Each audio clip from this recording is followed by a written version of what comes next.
berserker sometimes. Like, if I see, okay, I don't have anything on me, and that guy has full-out military gear, what's the worst that can happen if I try to go? But Drew, we were with each other raiding this town, and we see this guy who just decked out and stuff. First we were gonna hide, like, we can hide. And this guy's, not, fuck that, we can get him. All I had was a bayonet for one of the guns. Had like a tip bayonet thing, and I had a crowbar, and I was like, dude, fuck it, we'll just rush him.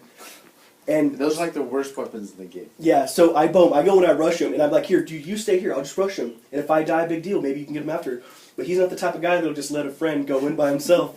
Right. So he rushed, right, and this dude has his pistol out, and he sees, and we're just like, going like this. We're basically like, running around in circles around him, because we're fresh spawns, we got nothing else to lose, and this guy's trying to shoot. Yeah, and so we got a couple of good hits with our weapons, but he had armor on. He ends up killing both of us, but like you can tell, like we fucked him up pretty bad. But yeah, well, Brad was hitting with a crowbar, and I would go up behind him like fucking prison fucking style with that bayonet, and I was like shivving him because the animation for that is just yeah. And I did that. And he finally shot me first, and then I was like, oh. And then he turned around, and I was like, Brad, no! And I started running around with some more, and then he freaking blasted me, dude. Because they don't want to waste bullets. It's not like they're going to go, ga-da-da-da, and hope they get you. They're going to be like, bam, you know, because if you get like 6 bullets for a pistol, it's like, oh, dude, that's all kinds. Yeah, you're not going to waste that shit. Mm-hmm. And he wasn't going to go melee because then that's too much of a gamble. I'll never forget the first time I played that shit. The only thing I could find, like in the square mile I was in, was a freaking tin can. Yeah. And I took that shit because you can make noise with it if you throw it, right? Like, yeah, no, when DayZ Alpha first came out, when they really didn't have much and it was super difficult to find weapons and no one knew where the weapons were, you would just see people running in just regular clothes, no weapons on the street, and it would be like Fight Club. They'd all just be sitting there beating the crap out of each other because they didn't have any weapons. Yeah. They didn't know anything. They had nothing to lose.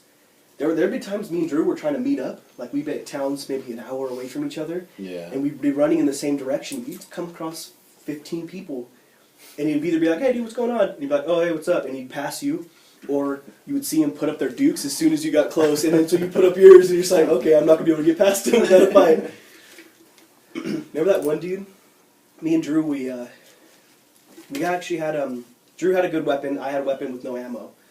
And we were trying to make it to below the airfield, which is a really popular airfield in the game, for having guns, because they're like a military encampment.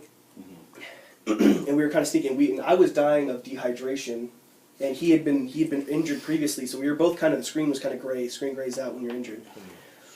And we're kind of sneaking in, because we know there's people there. If there's more than 10 people there, odds are there's going to be one person at below the airfield, for sure. Mm-hmm. So we're kind of heading over there, and this dude's like, hey, fucking stop. And he aims at Drew, and you're like, hey, dude, what's going on? And I rush him, and I'm just like, ah! And I rush him, I had a melee weapon, I hit him in the head, and I knock him out. And he goes, boom, he goes to the ground, he's bleeding out. And he's like, oh, are you fucking serious? You know what? He didn't come up to us with this gun. He was just like, hey guys, what's up? And no, he had a gun, didn't he? Because I took he didn't have it aimed at us, though. Oh, okay, maybe. He had it in his hand. Brad was drinking again. And he saw me and Brad, like, sneaking up. And he's all, hey, what's up, guys? And this guy just was like, out of the gates, was like, he saw us, and he freaking went. Because he was just standing there, and it takes a while for the gun to come that's up. why when the zombie apocalypse happens, I want this guy around. Yeah, so this guy just runs up to him and freaking murdered him. Well, I got lucky, and if you get him in the head, you're knocking him down for sure. Mm-hmm. So if you get him in the head, boom, he goes down. And sometimes they get up, but when they're getting up, it's just like, oh, there's no way, like, you're going to let him up. And so we knocked him down, you can see he was cussing on his mic, but then he was unconscious, and sometimes it takes 30 seconds, sometimes it takes 20 minutes to get up from being unconscious, like real minutes. So most people just kill themselves because they know they're dead. So we end up getting their guns there, and we were like raiding this place, and I'm dying of dehydration. It's like, you're dying of dehydration. So everything's gray, I can't see anything. I have like this weapon, I'm just like, I can't find any drinks.